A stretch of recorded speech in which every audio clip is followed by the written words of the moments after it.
going back to Luke 22 and 30, he says that what? Let's start at 28. Ye are they which have continued with me in my temptations, and I appoint unto you a kingdom as my Father hath appointed unto me, that ye may eat and drink at my table in my kingdom and sit on thrones, judging the 12 tribes of Israel. When you look at this word for table, all right, we're going to sit directly at the table with Yahweh Shai, judging the matters of the whole entire planet Earth. Okay, the word table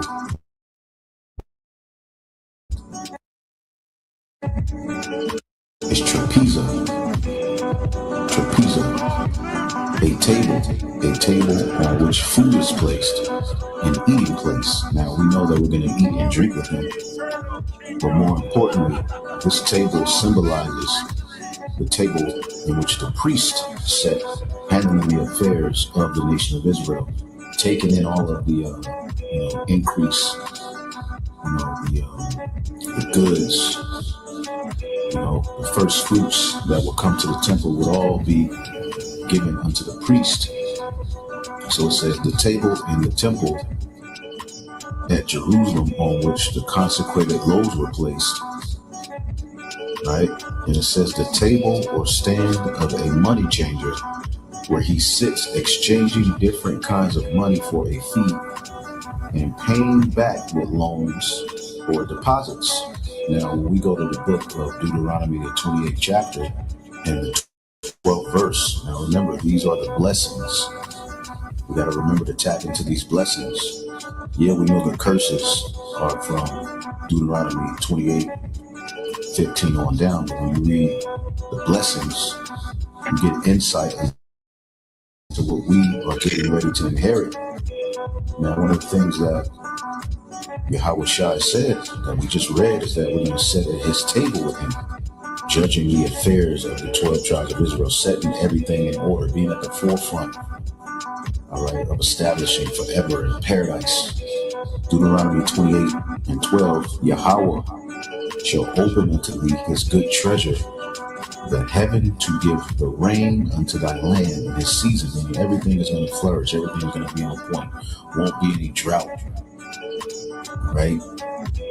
The seasons are going to come in perfection, everything will flourish, no GMOs, right? And to bless all the work of thine hand, and thou shalt lend unto many nations, and thou shalt not borrow. Read that in the NLT. It says you will lend to many nations, but you will never need to borrow from them. So when you understand the kingdom of heaven and being a priest after the order of Melchizedek, which is Yahweh Shai, we are going to be the bankers of the nation of Israel. We're going to be the bankers of the whole world. But see, we're going to deal in righteousness. And we will be able to lend to heathen. We will be able to deny loans. We will be at the forefront of how everything flows throughout the whole four corners of the earth. The Lord shall make thee the head and not the tail, and thou shalt be above only, and thou shalt not be beneath. See, and this is what's promised unto us under Yahweh Shai's kingdom. Joint heirs of what? Being at the forefront of creation. Being at the forefront of setting everything back in its proper perspective, putting everything where it needs to be. All right, from trees to everything that you can imagine. We're going to do this in new bodies.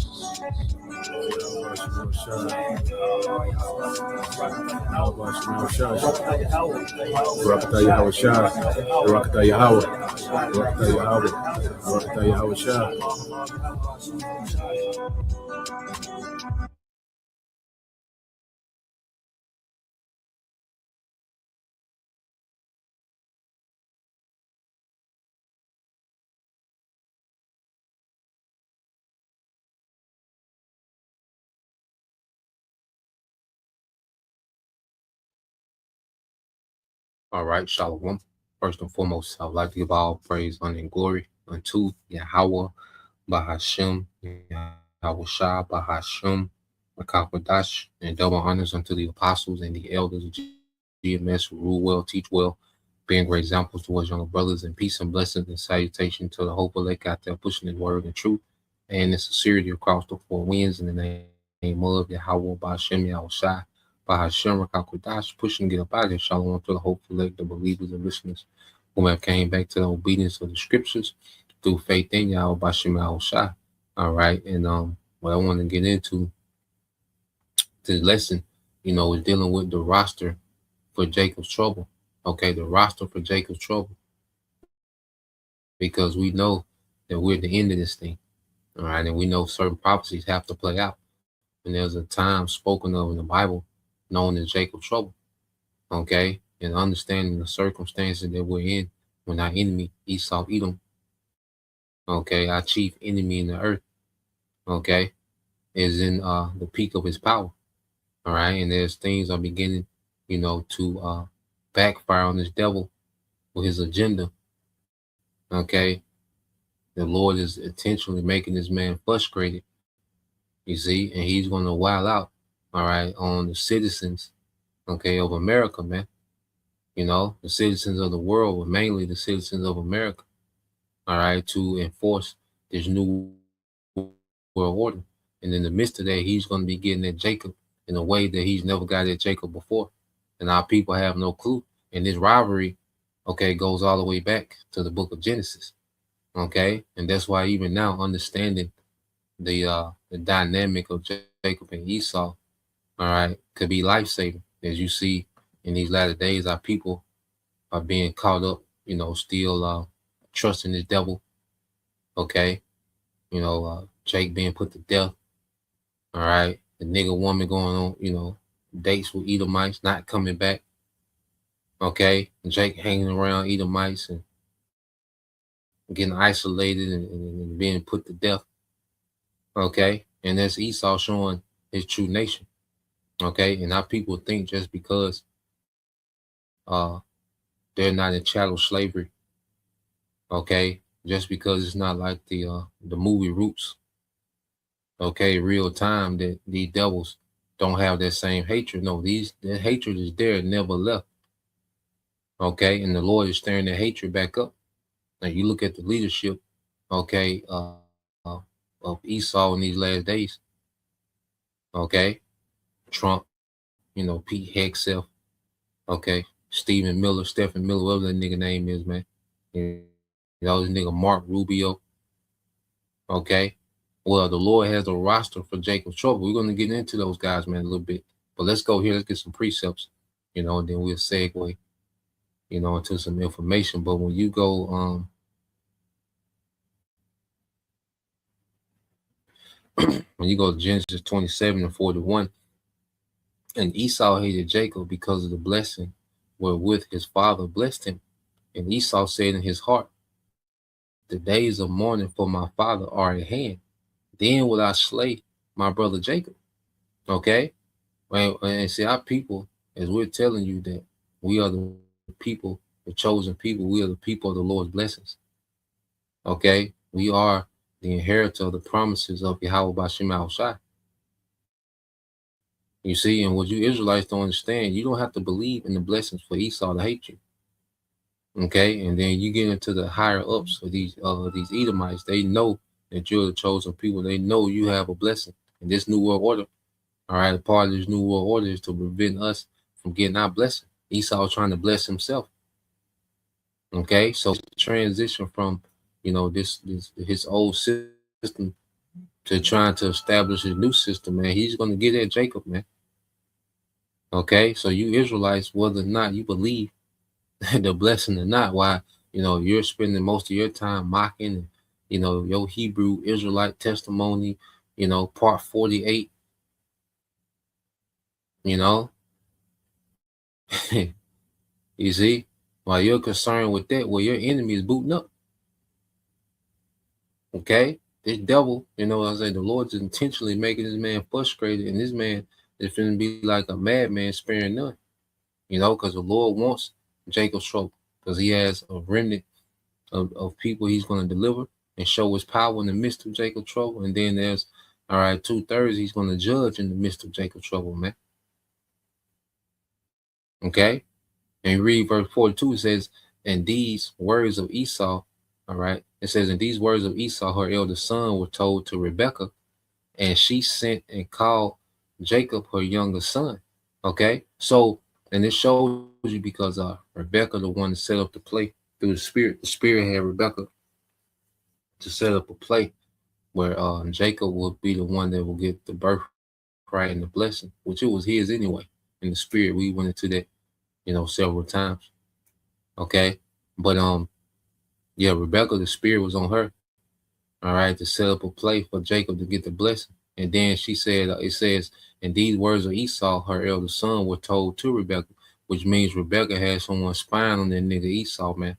She did not trust that nigga, man. Hey, shout out to Rebekah, man. One of our beloved foremothers, man. You know, hey, she had a spy on that nigga Esau, man. Okay, she did not like that nigga, trust that nigga, man. Okay, it says, "And she sent and called Jacob, her youngest son, and said unto him, Behold, thy brother Esau is touching thee, doth comfort himself, purposing to kill thee." So she put Jacob on game. Like, look, this nigga is comforting himself by purposing to kill thee. You see, and their hatred has never left.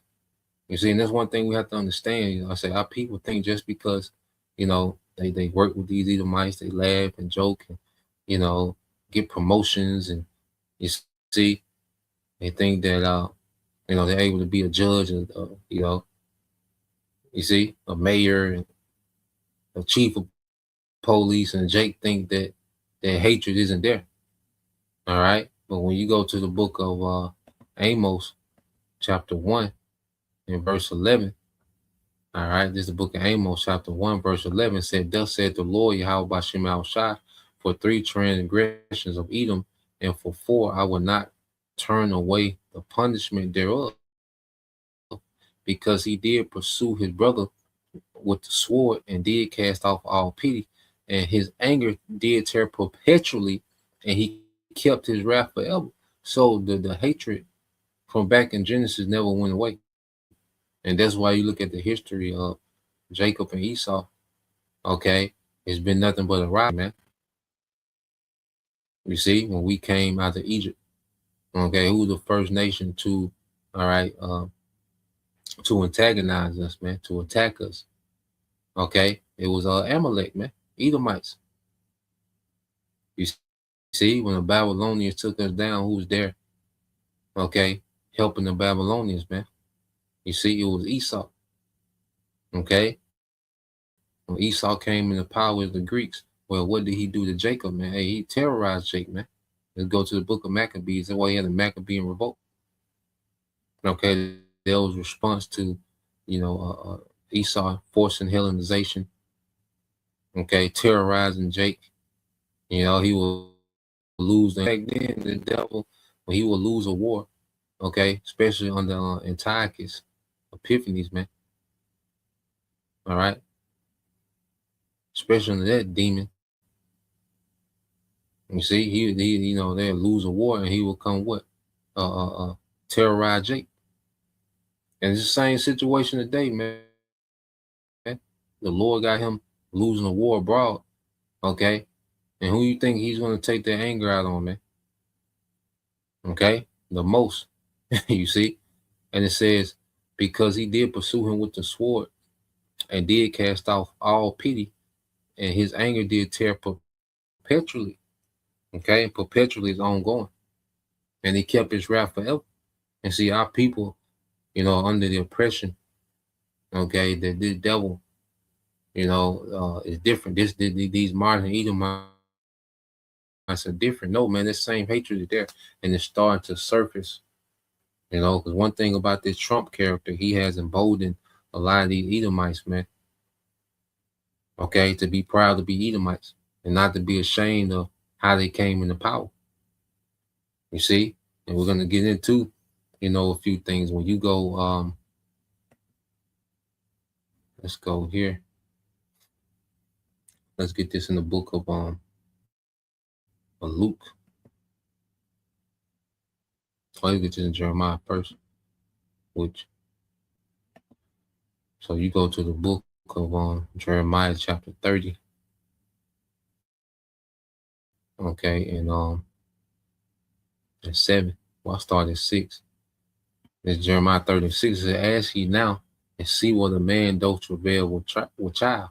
Wherefore do I see every man with his hands on his loins as a woman in travail, and all faces are turned into paleness." Okay, showing you how bad it's going to be. Okay, it's going to be some very serious times coming up. Okay, and then we don't have the hedge of Yahweh by Shemal Shah, man. It's just going to be a terror out here, man. This time is going to be a terror unto you, man. Okay, but the Lord, said we will laugh at famine. So the Lord going to have, provisions for his elect. We're going to be tested. We're going to be tried. We're going to go through uncomfortable moments, man. But it's going to be nothing like what the 2/3 is getting ready to go through, man. Okay, and this is going to be their worst time ever. Okay, in the earth, man. We're going to be witnessing these things, man. We're going to be amongst these things. Okay, verse 7 says, "Alas, for that day is great, so that none is like it. It is even the time of Jacob trouble, but he shall be saved out of it." Okay, and then he that shall be saved out of it, the remnant. Okay, there's an elect that the Lord's going to save out of Jacob's trouble. Okay, and that's our hope, man. And this is why, with this grace period, we've been constantly warning and telling our people the circumstances they're in, man. Constantly going into the narrative of Jacob and Esau, man. That's a heavy part of the doctrine, is going into that dynamic of Jacob and Esau, man, because all prophecy is centered around that dynamic, man. Because even when you go to Hebrews, that's why Jacob and Esau come up all throughout the Bible. You see, this way in the back of the book, Hebrews 11, and it's still Hebrews 11 and 20 said, "By faith Isaac blessed Jacob and Esau concerning things to come." You see that? So Jacob was blessed with the fatness of the world, okay, the dew of heaven. All right, these heathens and servants. Okay, then Esau was blessed with a similar blessing. You see, but what was mentioned within the blessing of Esau was what? Their sword. Okay, because Esau would come into power with the sword, and he would maintain his kingdom by the sword, and he's going to go out. Because hey, what did Yahushua say? If you live by the sword, you shall perish by the sword. Okay, so Esau, he's getting ready to go out with that sword too, and he's going to go out swinging that sword. All right, and mainly at Jake, man. Okay, because his ability to impose his will on other nations is dwindling. Okay, but when he turned this AI and these, this technology, okay, on citizens, man, okay, it's going to be a slaughter. Okay, and he was blessed with that sword for these times. Okay, and ultimately it's going to be Yahushua. It's going to completely disarm this man, all right, once and for all. Okay, so let's go. Let's go here. Let's go to the book of Luke, and then we start getting into this roster, man. All right, so you go to the book of Luke, chapter 19.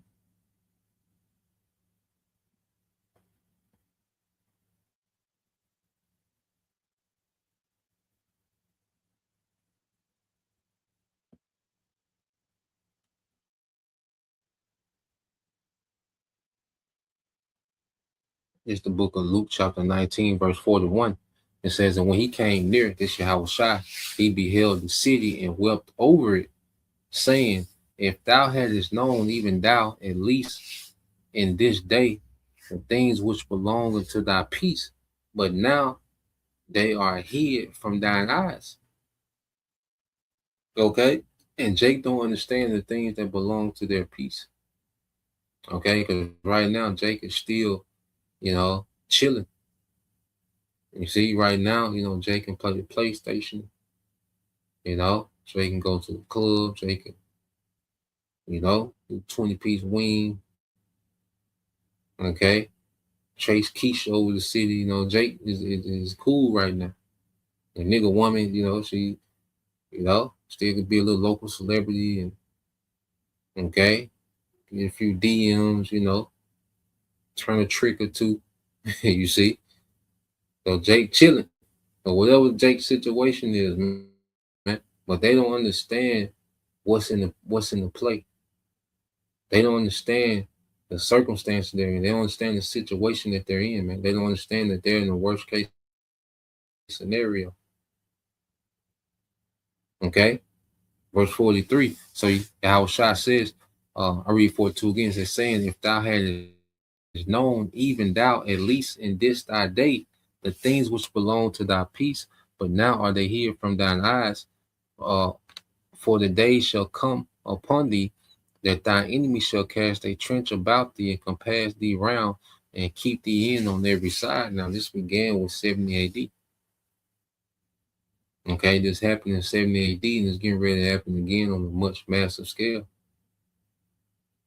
Okay, Jake can have to deal, which all Americans finna go through suffering, man. There's gonna be an emphasis on Jake.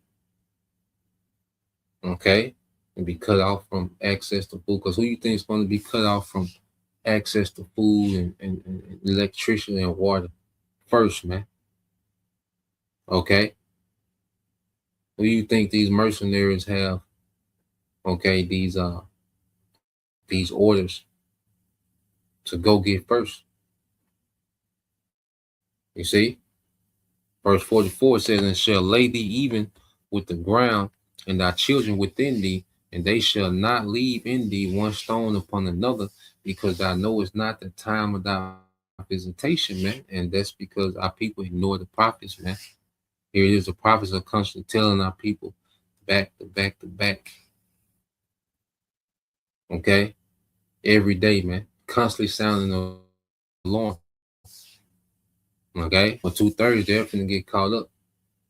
Okay? In this time of trouble with no hedge. You see? Because why? They know it's not the time of thy visitation. They're not observing the times. You see? They're not taking heed to the warning. Okay? And that's why it's going to be, it's going to be like all of a sudden. You see, it's going to seem like it's all of a sudden to Jake, man. Okay? So let's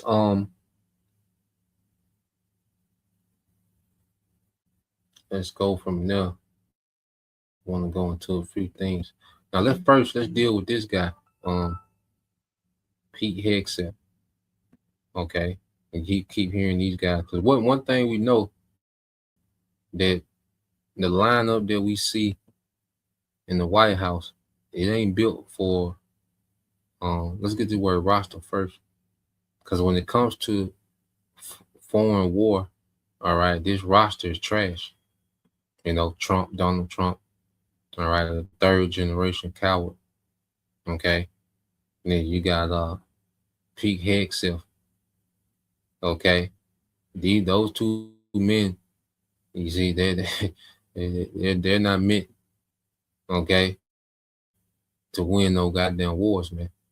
Okay, but what they can do is wreak havoc, all right, back home here in America, man. And that's what they're getting ready to do. It says a roster. It says a roster. It says a role or list of personnel. Such a list, all right, given the order in which a duty is to be performed, all right, a duty or roster. Okay, and we know these devils have a duty to bring Jacob trouble. Okay, that's what the Lord's going to allow them to do. All right, certain things that these devils want to do, they're not being allowed to do it. Okay, but there's particular things that the Lord's going to allow them to do in their attempt to establish this new world order. Okay, so when you go from there, let's look at the roster. All right, so let's deal with this guy first. Pete Hegseth. All right, so I asked, and this just, Google. Okay, and I said, let me go back up. I said, does Pete Hegseth has ties to white nationalism? It said Pete Hegseth does not have documented direct ties to former white nationalist groups, but his religious ideology, past rhetoric, and tattoos have drawn intense scrutiny and accusation from civil rights experts regarding Christian nationalism and symbols co-opted by extremists. Okay, it said tattoos and military flagging. It said Jerusalem cross and dust vault. Hegseth has a chest tattoo of a Jerusalem cross and a Latin phrase dust vaults, which means God wills it. Okay, because you got ideology where these devils think that they are the chosen people, man. Okay, they think the Americans and Edomites are a chosen brand of Edomites by the Most High, man. Okay, they believe it.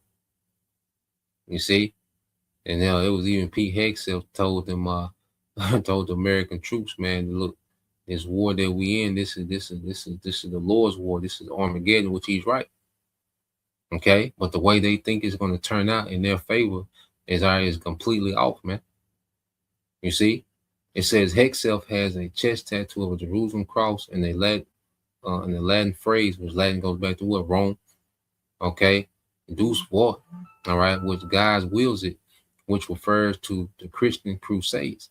It says a fellow service member flagged these tattoos to a superior as a potential white nationalist or extremist indicator, which contributed to Hegseth being removed from a National Guard security detail for the 2021 presidential inauguration. So here it is. This nigga's on the National Guard security detail in 2021. In 2026, he's leading, all right, the American military. He's the top guy under Trump in the American military. Okay, a goddamn National Guard security detail. Okay, you devils are set up to fail, because as we know, the elites are the ones that okay wars and manipulate and provoke these wars. Okay, but they're not in the war rooms day to day carrying out these plans. That's what they got these other Edomites for. Okay, the elites are not micromanaging. They don't micromanage these wars. They give agendas, all right, to their do boys, and their do boys carry them out. Okay, Trump, all these are do boys, man. You see, Hegseth is nothing but do boys for the elites, because the American military is nothing but the mercenaries of the elites, mainly the Rothschilds, man. Okay, so you got this guy Hegseth, a national security detail in 2021 to now. All right, he's the Secretary of Defense, or they changed to Secretary of War. Okay, so Hegseth response. Hegseth has strongly denied these. Let's go here. Religious affiliation and Christian nationalism. It says Hegseth belongs to a congregation under the Confederation of Reformed Evangelical Churches, all right, a conservative church network. Co-founders and prominent figures in his church network, such as Pastor Doug Wilson, identify with Christian nationalism, hold hardline traditions or patriotic views, and have maintained relationship with Pete Hegseth, including giving a guest sermon at a Pentagon worship service hosted by Pete Hegseth.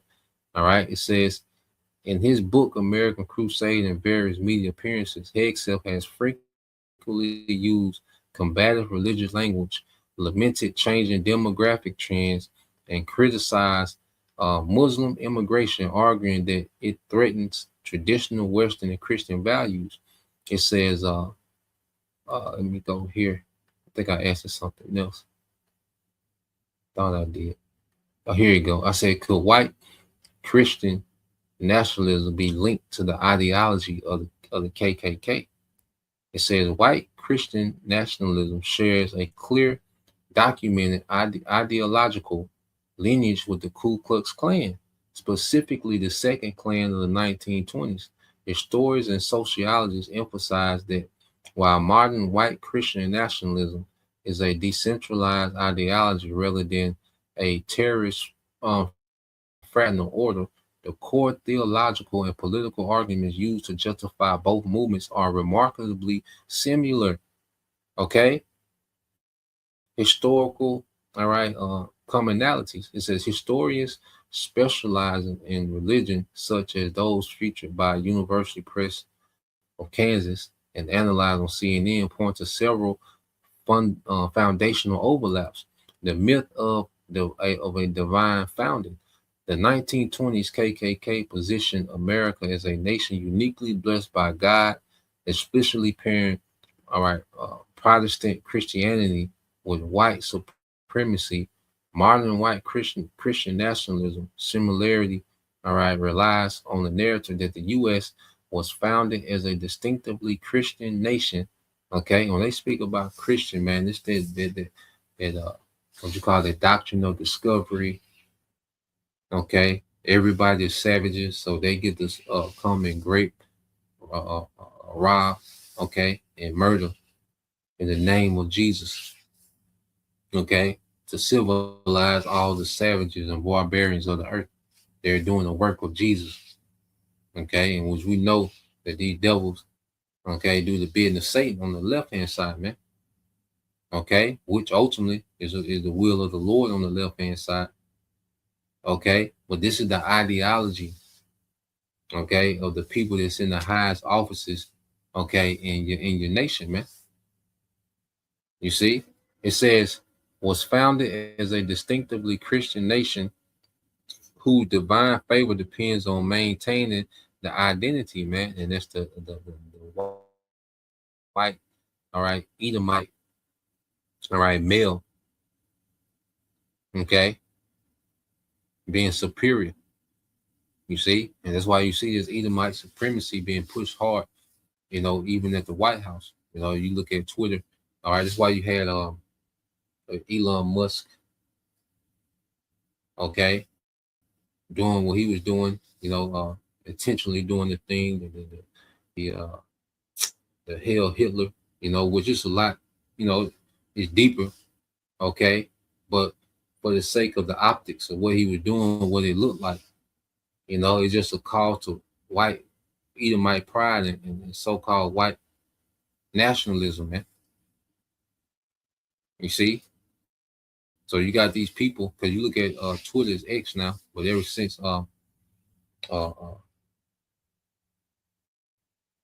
what's the guy, Elon Musk, okay, another dude boy of the elites, okay, but ever since he's taken over Twitter, okay, what it's turned into just a community of good old boys, man. It's a lot of white nationalist rhetoric, you know, because the whole freedom of speech really was towards these Edomites being able to come out and say what they want to say.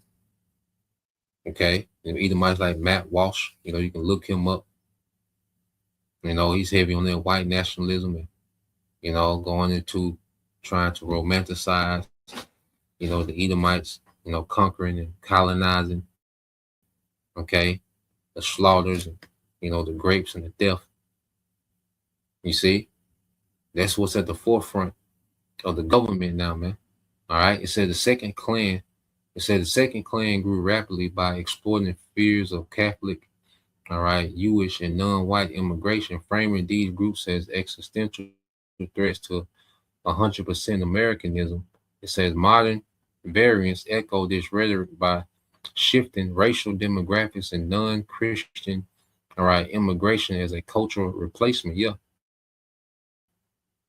You know, and they still have the same rhetoric today. That's why you see a big push on immigrants. You know, immigrants are ruining, you know, the quality of life.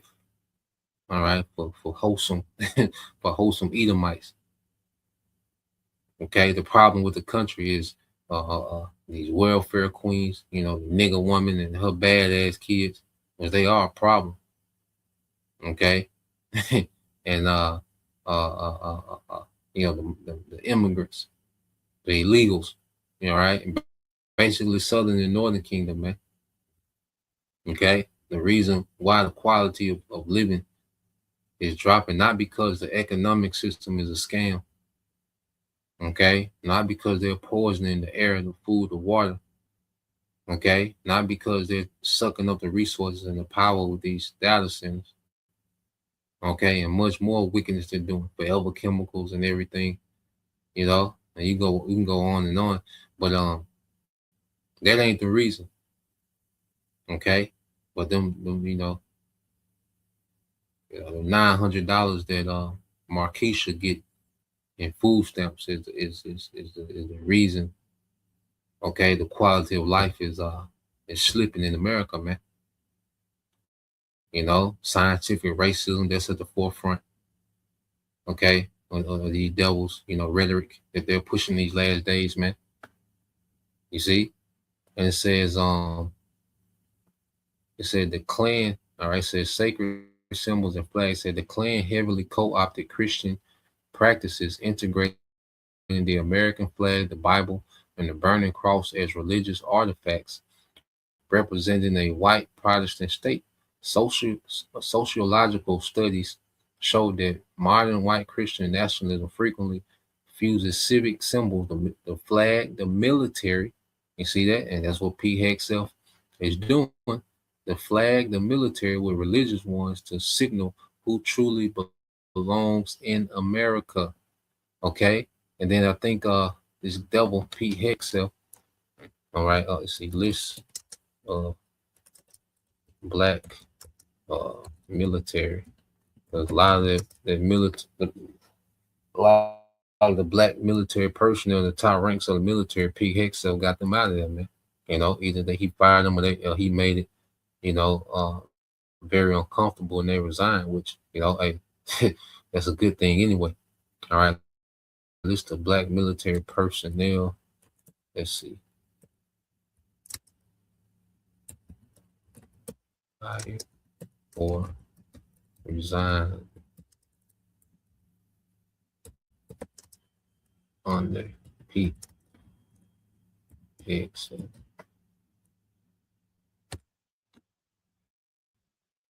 Let's see. Oh, now they couldn't. Oh, I bet you couldn't, nigga. Something went wrong. The content wasn't generated. Well, I'd be goddamn. I bet.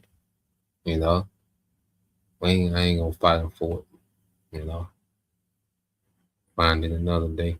But yeah, that's that guy Pete Hexel, and he's all right at the head of the military. Okay, so you got that guy. And then let's go from there. Let's get let's get this guy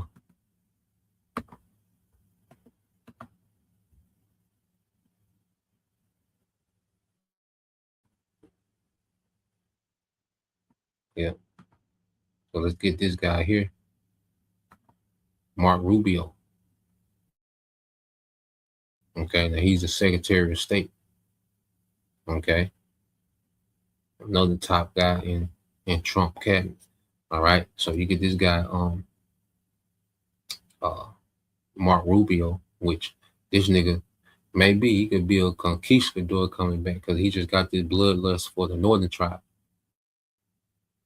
Just speaking as a man, all right, I wouldn't be surprised if this nigga was a conquistador coming back. All right. Now he looks, like he could be Manasseh. Okay, but he got his spirit of Edomite. Okay, because we know, I believe it was not Cortez, but Rosario. I believe he was heavy in Cuba. Okay, I wouldn't be surprised if this nigga is one of them conquistadors coming back. Marco Rubio, man. Okay, so I just asked. I said, does Marco Rubio have a disdain for the Latin countries? Speaking of the Central South America. Okay, it says U.S. Secretary of State Marco Rubio does not claim to have a disdain for Latin America, but critics and leftist leaders like Brazil's President Luiz, all right, Inácio, okay, have accused him of being anti-Latin America due to his aggressive pushbacks against leftist governments, and they blame it on, he blamed it on the government being left. But ultimately, uh, it's just this hatred he has for the northern tribes, man. He just had this hatred for, Central South America, man. And it says the son of Cuban immigrants focuses his regional policy. It says, Rubio, the son of Cuban immigrants, focuses regional policy on opposing authoritarian regimes and left-wing politics, man. And that's their excuse. Everybody's authoritarian. Okay? Everybody just sees authoritarian dictators. Okay? As if the American government is not an authoritative dictator-style government. You see? But when you go into it, says focus on authoritarian regimes. And Rubio is a fierce critic of leftist dictatorships, specifically targeting Cuba, Venezuela, and Nicaragua, which he famously termed a troika of tyranny. He frequently clashes with progressive and left-leaning governments in the region. And see, when they say progressive and left-leaning, these are governments that aren't fully sold out to America. Okay? When they start to demonize, different governments, these are governments that haven't fully sold out. Okay? And they begin to demonize them before they come do their coup, before they come do a regime change, a forced regime change. When they do assassination, invasion, economic upheaval, and the people overthrow the leader themselves. Okay, and they do that a lot in Central and South America, man. That doesn't go reported. Okay, Venezuela was just hyped up because America needed to look strong. So Venezuela was hyped up and marketed, in the media. But they do that all the time in Central South America, and Rubio be at the forefront. He's all about putting hell on, all right, the northern tribes, man. He says he frequently clashes with progressive and left-leaning governments in the region, criticizing figures like Brazil's, all right, Lula da Silva, and former Mexican president, all right, Andres Manuel Lopez. Okay, now listen to this. He maintains close alignment with the right of center and conservative regional leaders such as Argentina's president Javier, Milei, which those are small hats down there in Argentina. So he's cool with the small hats, but all these other Central South American countries, okay, he's all about putting hell on them, sanctions, and doing invasions and doing regime change. He's all about that, man. You go into the devil, Mark Rubio, and he's done worked his way up now to where he's Secretary of State. This is the highest position that he's ever had, all right, in the government. Okay. And you can look more into it, man, but just going to show you the roster that's in the White House. So you got that guy, Mark Rubio, and then you have here. Okay. You can tell he was a straight loser, okay, in high school, and he's able to now get off because he got this high office, okay, in the White House. Now you go into, I'm gonna show a video of this nigga, man. All right, Stephen Miller, and I get his position. Now this was we've done videos on it. But this is when after Charlie Kirk died, which he was pushing that white nationalism, okay, ideology. He was going around these college campuses debating, okay, for white nationalism. When you go into this guy, you see. So this was at his funeral, which we know it's a lot of politics that was involved into that, dealing with this guy Charlie Kirk, okay. And we know that they use this to advance, legislation, okay, in the rhetoric of something needs to be done, to all these extremists that's against America, that's against, you know, uh, what America stands for. You see? So let's play this. Listen to this nigga, and you look, because when I first heard it, I'm like, damn, what this nigga talking to, man? You see? But this the guy Stephen Miller. So let's play this. When I see Erica and her strength and her courage, I'm reminded of a famous expression. The storm whispers to the warrior that you cannot withstand my strength. And the warrior whispers back, I am the storm. Erica is the storm. We are the storm. And our enemies cannot comprehend our strength, our determination, our resolve, our passion. Our lineage and our legacy hails back to Athens, to Rome, to Philadelphia, to Monticello. Our ancestors built the cities. They produced the art and architecture. And he said what? His ancestors go back to Athens, or the Greeks. Okay, in Rome. All right, and this is Greco-Rome all over again, man. Okay, and what did the Romans do to Jake? 70 AD.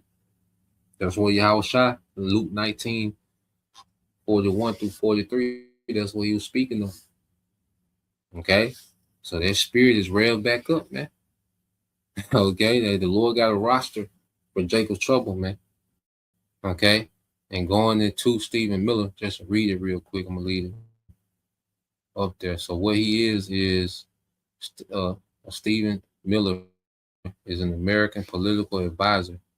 All right, serving as White House Deputy Chief of Staff for Policy and Homeland Security Advisor since 2025. So he's a Homeland Security Advisor.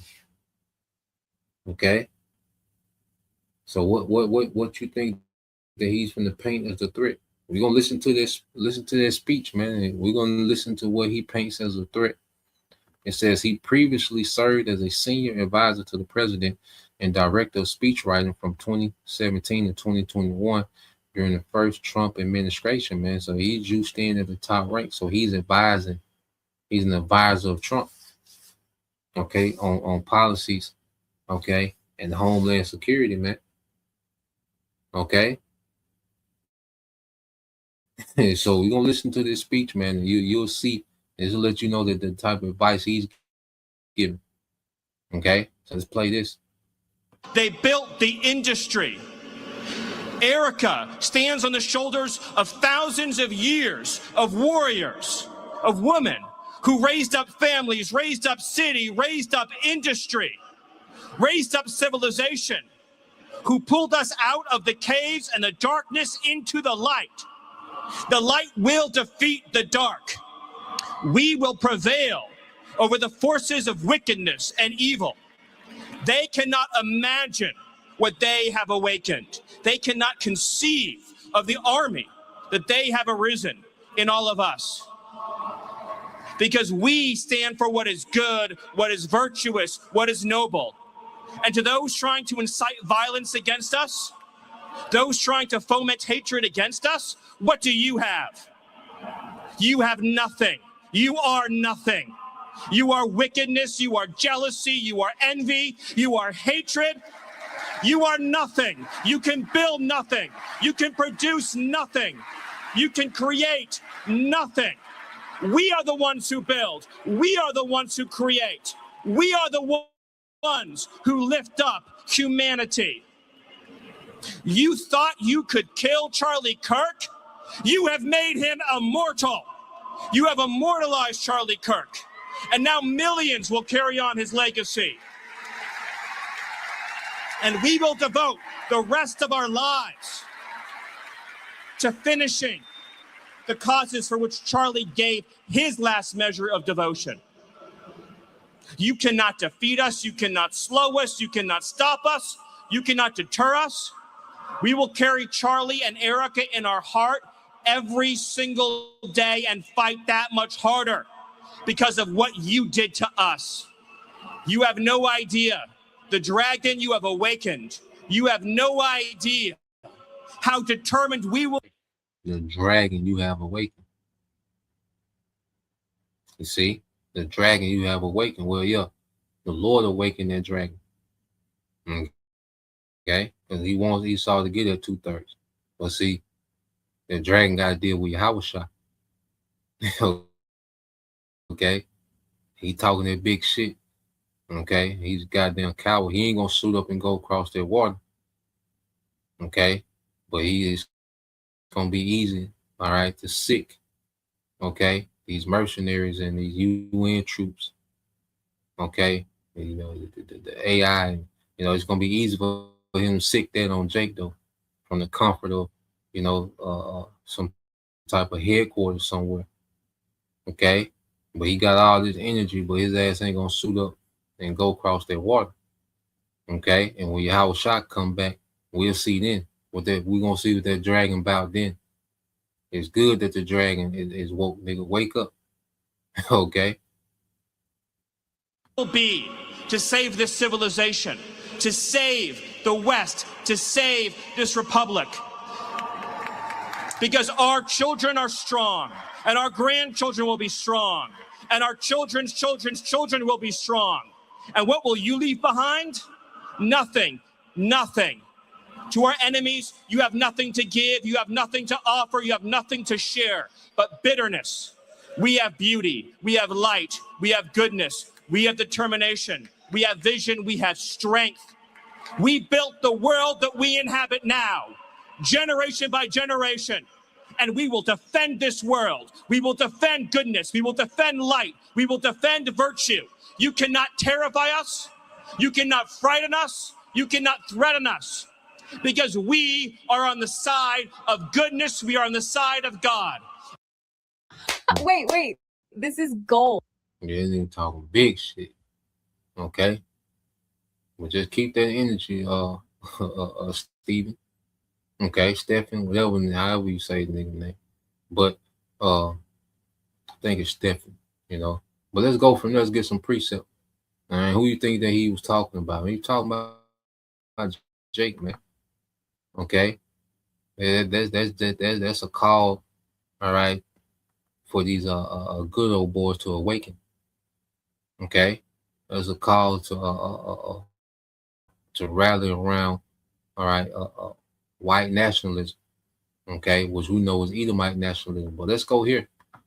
Let's go to the book of Jeremiah. Let's get a few precepts. Okay. Let's get this in Jeremiah. Okay, 15. It's the book of Jeremiah 15, chapter 20. It's like it's Jeremiah chapter 15, verse 20. It says, "And I will make thee unto this people a fence, brazen wall, and they shall fight against thee, but they shall not prevail against thee, for I am with thee to save thee and to deliver thee, saith the Lord Yahweh Hashem Shah." Okay, so the Lord has made the prophets like a fence, brazen wall. Okay, so these devils, you know, they're going to attempt to do what they're going to do. Okay, but the Lord has promised that they're not going to prevail. You know, and even there's going to be a few martyrs. All right, but that's not going to be a victory for Esau. You know, they're just going to further, okay, increase the anger of Yahushua, his return. And he's going to overturn, all right, that death sentence, man, and resurrect those that he allows Esau, you know, to unalive, to be immortal. Okay, we finna win, man. These niggas finna lose. He talking that shit, trying to hype himself up, man. You Edomites are done. Your descendants are going into slavery. Okay, your children are going to be born into slavery. That's the future for you Edomites, man. All that hoorah and that rah-rah shit, that's when it comes to a complete stop. Okay, so then I will deliver thee out of the hand of the wicked, and I will redeem thee out of the hand of the terrible, man. So our power got us, man.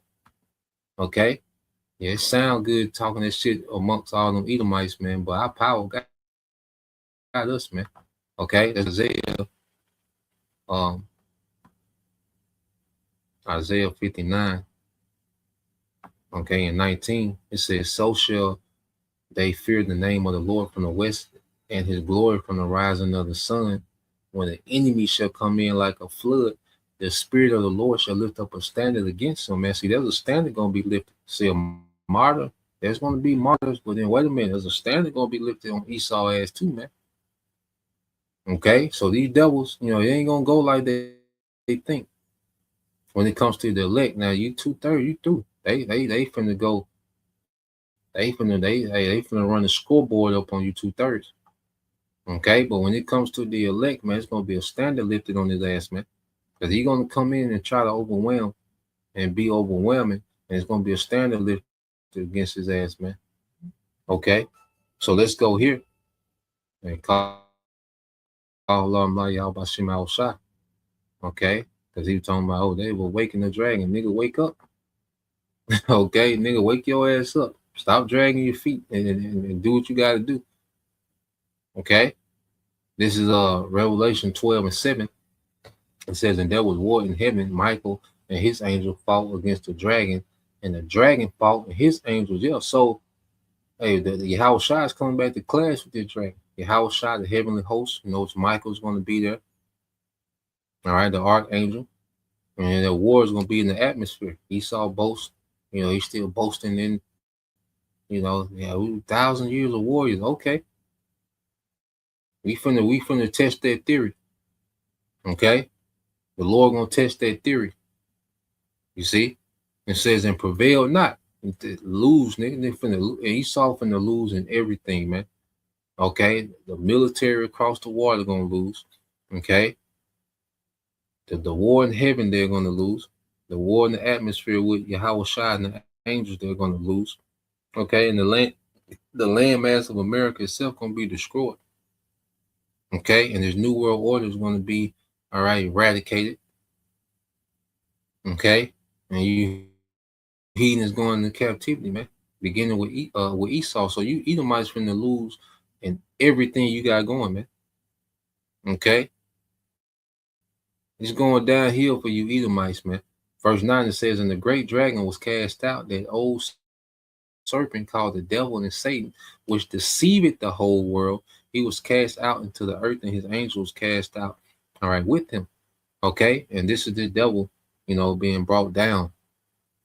Okay, because right now, he's on high. Okay, this is him coming to sit in the dust, confusion, him being demoted from a ruler, okay, to a slave, man. Okay, his military being brought down, his angels. It represents what? His Air Force, man. Okay, his air power, because that's been the way he dominated the earth, through this air power, man. Okay, that's going to be brought to the earth, man. That's going to be actually turned to powder. You see? So Esau's getting ready to lose, man, because he's the devil. He's a deceiver. He comes in the energy of Satan. He has the spirit of the old serpent, that enchanter. Okay, and that great dragon, which is Rome. Okay, so this dragon, this dragon was awakened just to be destroyed, man. Okay, just to be put down. Okay, verse 10, it says, "And I heard a loud voice saying in heaven, Now is come salvation and strength and the kingdom of our power and the power of his anointed. For the accuser of our brethren is cast down." Because he was just up there making all those accusations, man. But that's the spirit of Esau. Okay, to blame Jake for everything. You see, to justify him wanting to eradicate, Jake, man. Okay, well, he's not going to be able to do it, man. There's a standard going to be lifted on his ass, and then Yahweh Shai going to return, and he's not going to prevail. It said, "For the accuser of our brethren is cast down, which accused them before our power day and night," man. So a righteous kingdom is getting ready to come. The Lord's finna, the scripture says, "The saints shall take the kingdom." Okay. The scripture says, "Well, the kingdom of this world now the kingdom of our Lord and his anointing, he shall reign forever and ever, man. So we're in a great transition of power. Okay, in the midst of that transition, Esau is going to wild out, and there's going to be a time of Jacob's trouble. Okay, but for the elect, there's going to be a standard lifted. Okay, and Yahushua is going to return, man. You see, and that's our expectation in the midst of all this, man. So, yeah, just wanted to tap into that, Lord will, you brothers. All right, and you sisters edified once again. I want to give all praise and glory unto Yahweh Bahashem, Yahushua Bahashem, Kakodash, and double honors unto the apostles and the elders of GMS who rule well, teach well, being great examples towards younger brothers, and peace and blessing, salutation, and hopefully, shalom.